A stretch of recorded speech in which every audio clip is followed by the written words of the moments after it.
Mga katrops, welcome back ulit kayo sa aking channel Sports React PH at ngayon nga ay pag-uusapan natin ang balitang pinagtanggol pa nga daw po nina Jordan Clarkson at Renz Abando si Coach Chot Reyes. Pag-uusapan na rin nga natin ngayon dito sa ating panibagong video ang balitang nagsalita na si Giannis Antetokounmpo sa Los Angeles Lakers.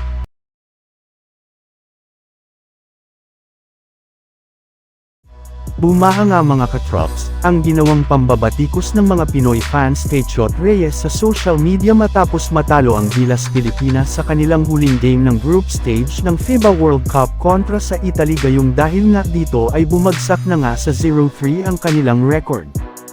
Ang malala pa dyan, ay ang Pilipinas lang naman nga ang kauna-unahang host country sa history ng FIBA World Cup na natalo ng 3 magkakasunod na laro.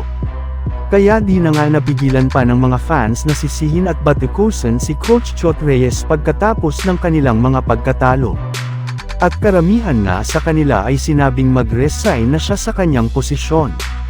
Pero sa kabila nga mga katrops, ng kadami-daming mga fans na nambabatikos kay Chot Reyes ay pinagtanggol pa rin nga siya ng kanyang mga manlalaro katulad na lamang nina Renz Abando at Jordan Clarkson.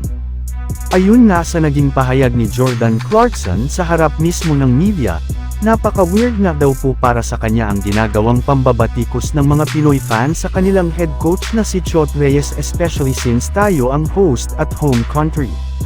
Bagamat man nga hindi niya alam kung ano ang tunay na dramang nangyayari sa Gilas Pilipinas ay hindi pa rin nga niya naiintindihan ang mga ginagawa ng Jega Pinoy fans. Pagdating naman nga kay Renz Abando, hindi rin naman nga daw po natin dapat sisihin si Coach Chot Reyes gayong tao lang naman nga daw ito nagkakamali rin. Isa pa, ginawa rin naman nga nito ang lahat ng kanyang makakaya upang matulungan at ipaglaban ang ating bansa sa FIBA World Cup.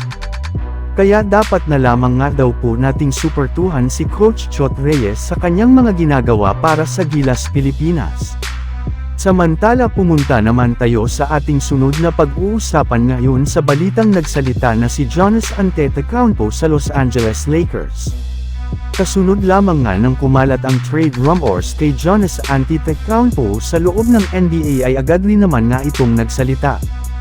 Ayun nga dito, totoo nga daw talaga na kino-consider niya ang paglipat ng ibang kupunan sa mga susunod na taon sa NBA. Pero mangyayari lamang nga ito kung sakasakali mang hindi na siya makakuha pa ng championship sa kupunan ng Milwaukee Bucks. Yes, ayaw rin naman nga daw po niyang manatili sa Bucks nang matagal nang hindi siya nakakakuha ng titulo.